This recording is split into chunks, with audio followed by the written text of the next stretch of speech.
Hey folks, welcome back to the channel. On today's episode, as the title says, we are going to install a Moroso oil accumulator, also known as an AccuSump, into the Trailblazer. And before we do it, we're going to explain why this is needed and why this is important if you're running a Trailblazer front sump oil pan, or even if you're not. Stay tuned.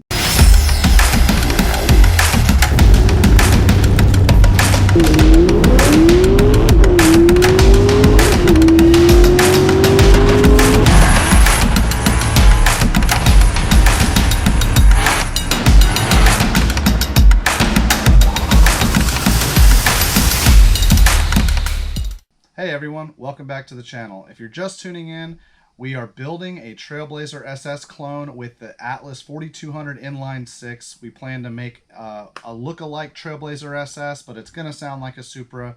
It's going to be boosted. It's going to be awesome. Before we do that, however, we do need a oil accumulator slash AccuSump. This is very important in terms of maintaining oil pressure and keeping the engine alive. We're going to explain why this is important, and we're going to go ahead and get it installed. If you are unfamiliar with the Vortec 4200, they all come with a front sump pan, no matter what application they were installed in, whether it's a GMC Envoy, the Saab 97X, the Trailblazer, or any of the other small applications they came in, but they mainly came in the Trailblazer. Well, since we're going to do a Trailblazer clone and we're going to use the Vortec 4200 motor that's already in it, we're also not going to touch the oil pan. So the oil pan will remain a front sump oil pan. Now, whether it's front sump or rear sump, it doesn't matter. If you plan on making power and going fast down the track, there's a reason that this oil accumulator or AccuSump, depending on how you know it, there's a reason why it's needed. So under hard acceleration, if you have a rear sump oil pan, or if you even have a front sump that has maybe some baffling in it, the oil will try to walk away from the pickup tube. However, from the manufacturer, they do a pretty good job of keeping the oil around the pickup, at least under normal acceleration or with whatever the vehicle is capable of doing. That's not as much of a problem as it is when you're going 130, 140 miles an hour in the quarter mile, and then you get on the brakes.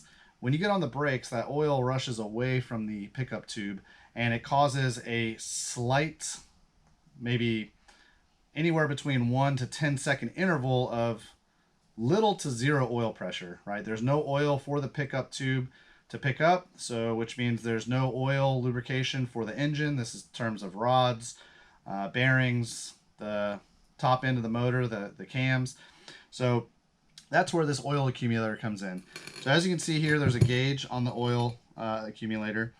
Inside here, there's a piston, right? Currently it's at 0 psi, which means this piston is probably all the way up here. So before putting this accumulator into your vehicle, you're going to want to put 10 or 15 psi of oil pressure in here. This is going to ensure that this piston that's in here is all the way down and maxed out.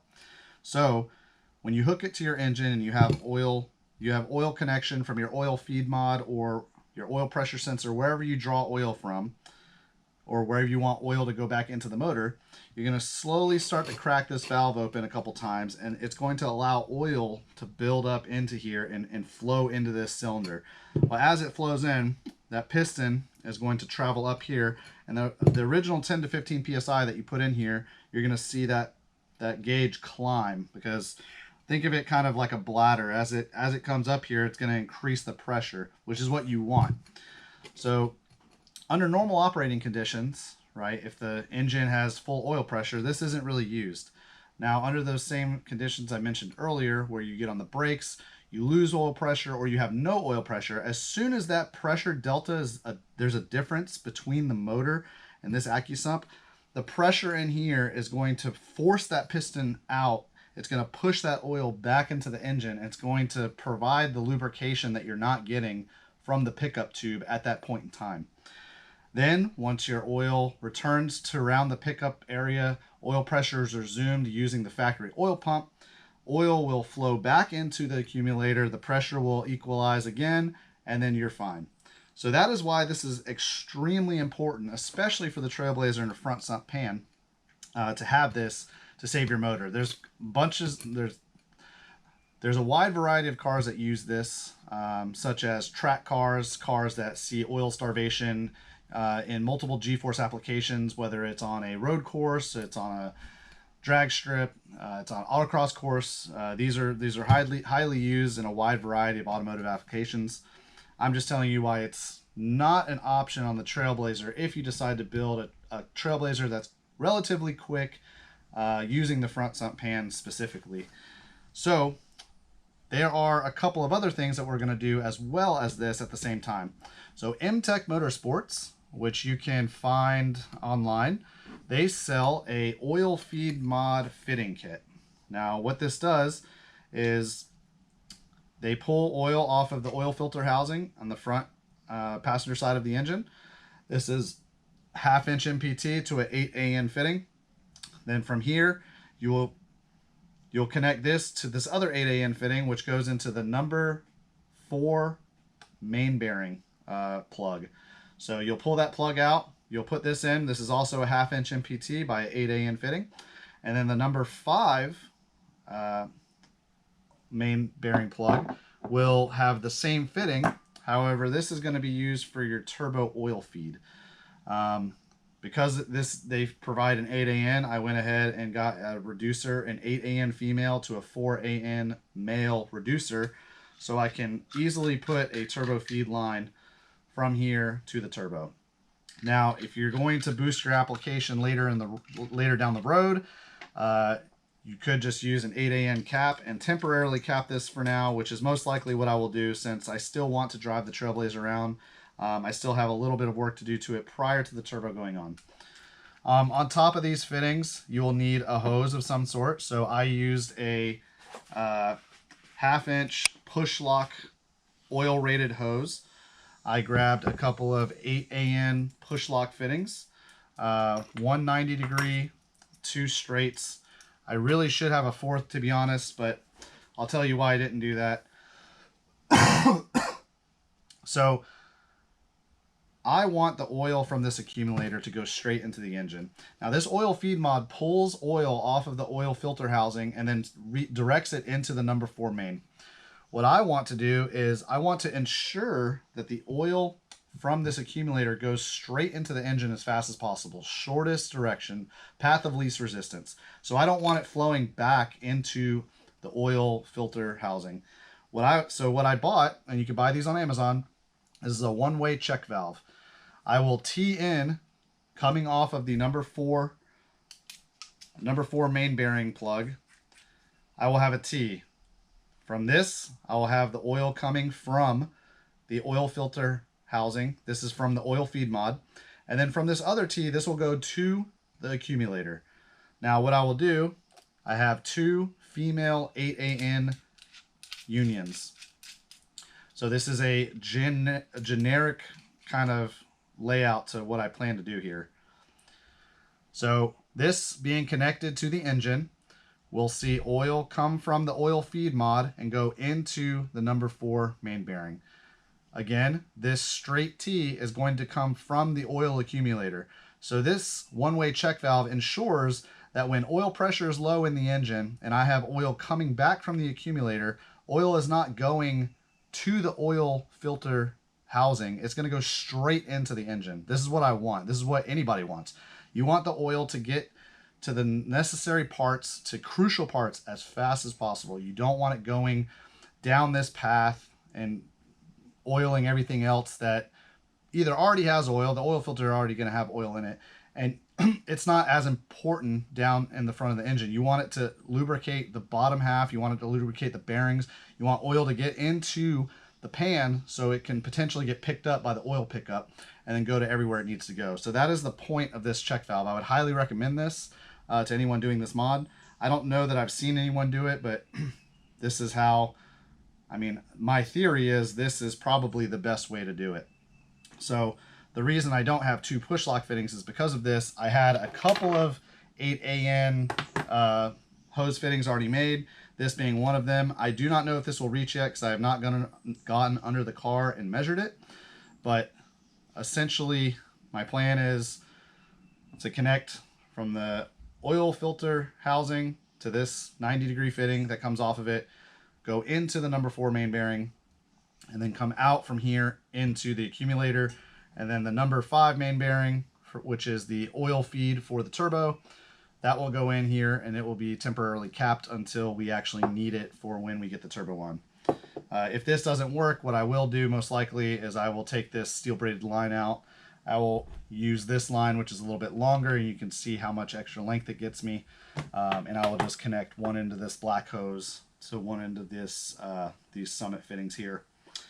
So that is the plan. That is the overall layout. Now, originally I wanted to mount this underneath the hood, and in a second here I'll show you why that is not possible, especially on the Trailblazer. Long story short, essentially there's just not enough room. So I will be mounting this on the frame underneath the passenger seat. It's going to be up above the bottom of the frame level, so it's not going to hang any lower. It's not going to be the lowest point hanging on the car. Yes, you do run risk of, if you're street driving it, something could come up. It could nick it. But this valve will remain open for the most part. The good thing about mounting it on the frame is you can easily read the gauge at any point in time. You can easily get to this valve and shut it off at any point in time. So it's going to be easily serviceable. However, you do run an inherent risk of, like I said, getting something kicked up as you're driving down the road and potentially hitting this. There may be a chance that I can build like a little skid plate for it to avoid any issues like that coming down the road. So I may look into that, but for right now, I just want to get the oil feed mod installed, get the accumulator installed, show you guys how it's all hooked up, and get oil in it and show you guys how it works. Let's get started.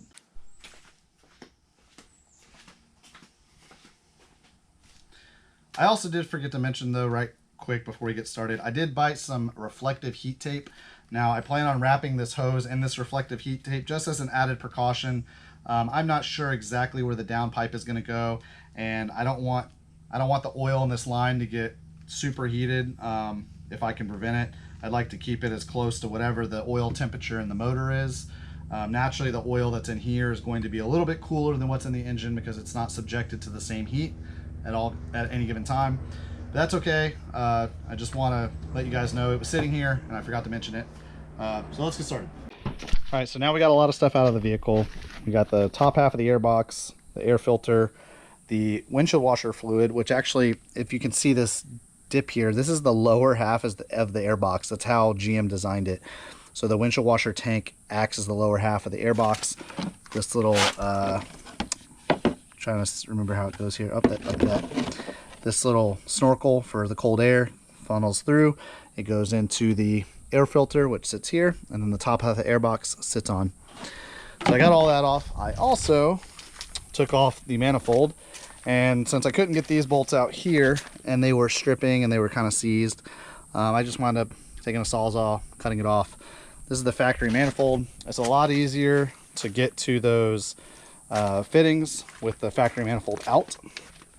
I will show you what I'm talking about. So I don't know, it's kind of hard to see, but this fitting right in front of you, this is the number 4 main galley fitting. This is number 5. This is where the turbo oil feed comes from. And then the other one back here is number 6. These are unaccessible with the manifold in. You may be able to come straight up through, but on a 4-wheel drive vehicle like I have here, you're not going to go do that. So it's easier just to take the passenger side front wheel off and go straight in. This is a 5/16 Allen head. Same thing for the front. That's where that little 90-degree fitting, I don't know if you guys can see it. There it is. Straight in the center of the screen, there's a 90-degree fitting. That's coming off the oil filter housing. That's where the oil is being drawn off of. So I'm going to use probably a 90-degree fitting there, and then bring it back through. It's going to connect to here to that T-fitting I have, and then coming from here to the accumulator with the one-way check valve in this line here. But if you can't tell from this V-band flange for the wastegate, I wanted to take this opportunity to show you guys the manifold and the turbo test fit installed. So this is what it looks like with the RTEC manifold. There's only 2 bolts holding in right now. This is the RTEC manifold installed on the Trailblazer with the S372 sitting on the studs on the T4 divided flange. Originally, I told you guys I was going to use that air-to-water intercooler. After test fitting this, I'm kind of going to pivot here. Like every other project, you have intentions, and then sometimes things happen where it's just easier to go a different route.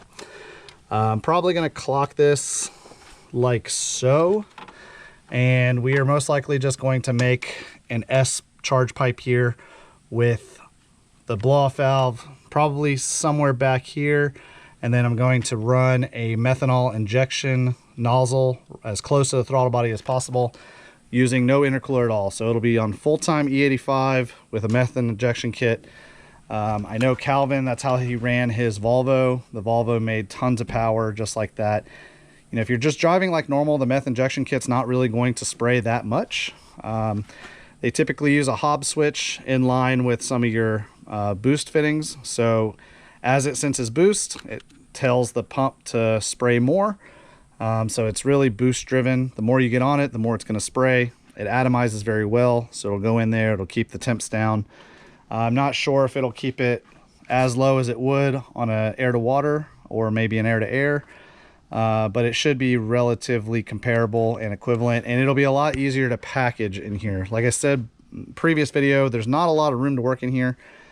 What I would like to do, and it'd be kind of nice, is reuse that windshield washer tank, put it back in here, and then get a intake to sit in where the factory area does. Maybe even use the factory tube here, and then I could even put the air box back on and it would actually look very stock.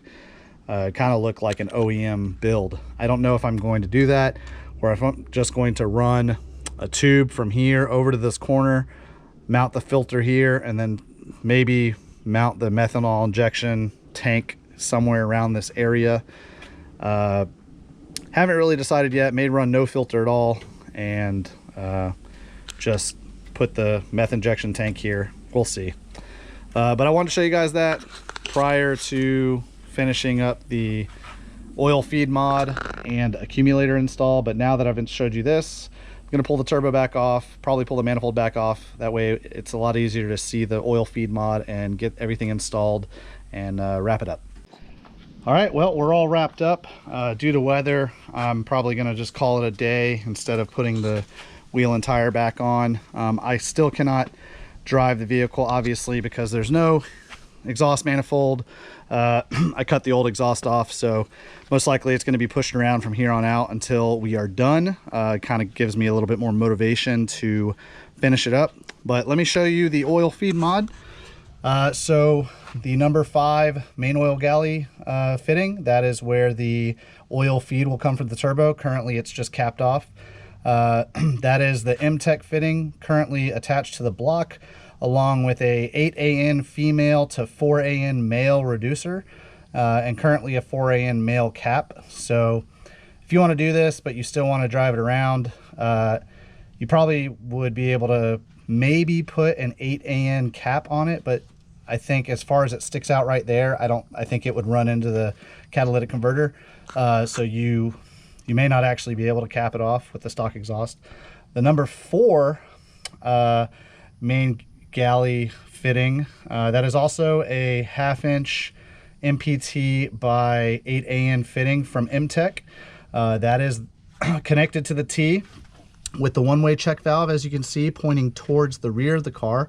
That is because the oil line, which I heat wrapped, kind of follow it there, and you can see it here. There's a 90-degree fitting coming off of the oil filter housing. I heat wrapped it just to kind of hopefully preserve the line a little bit more and not overheat the oil. Goes through that one-way check valve into the number 4 main galley, and then coming off of the T, like previously mentioned, that line also heat wrapped because the turbo is going to sit above here and the exhaust is going to dump right back there, kind of in the vicinity. I also plan on heat wrapping the exhaust as well, just trying to do anything I can to mitigate oil temps as well as under hood temps. That heat wrapped line comes here. I do plan on mounting it to the frame a little bit better than it currently is, which is nothing. And then we come under here, and this is where the accumulator AccuSump is mounted. It is frame rail mounted underneath the passenger side door. I really like how this came out because you can easily read the gauge. You can access the air fitting right there. You can easily access the manual valve. Currently I have it turned off. When we go to start the motor, I'm obviously going to drain the oil so we can drill and tap the pan for an oil drain. I'm going to fill the oil, and I'm going to fill it with an extra 3.5 quarts for both this as well as the oil that's going to be in the lines for the turbo and the turbo itself. When we go to turn it on, I'll show you guys that process, but typically what you do, you get the motor running and you will crack this a little bit, and then you'll close it. You'll watch the gauge, you'll crack it, you'll close it, and you'll keep repeating that process until eventually you can leave the valve open. The gauge will be steady, probably somewhere around 70 or 80 pounds, or maybe not even that high, but it'll read a pretty high pressure on there because you have to put a little bit of pressure in there to begin with to ensure that that piston is all the way out, and then you'll start filling it with oil and then increasing that pressure as it fills with oil, and the gauge will reflect that. We'll get to that when we get to it, but that's the end of this video, guys. The oil feed mod is done. This is a crucial mod if you're going to boost these motors. It's really not optional, and if you're going to run this, stock front sump oil pan that the Trailblazer has, you can kind of see it there a little bit. It's hard to tell because it's four-wheel drive, and the sump kind of sits in front of where this front axle sits, but it's there. If you run that factory front sump pan, you really need this accumulator. It's going to save your bacon essentially if you plan on going fast, getting on the brakes, doing any sort of hard launches. Just keeps the motor lubricated in those oddity type situations, especially getting on the brakes from a fast quarter-mile pass. Well, guys, I really appreciate you guys watching. If you really like the video and you're not subscribed, please consider subscribing. If you do like the video, please give it a thumbs up, and comment down in the comment section what you guys think of the progress so far. The next video will be hopefully installing the manifold and the turbo for the last time, as well as talking about a couple of oddities that need to be removed, such as this hose, which is part of the secondary air injection system. We'll get into that in the next video. I really appreciate it again. I'll see you guys in the next one. Peace.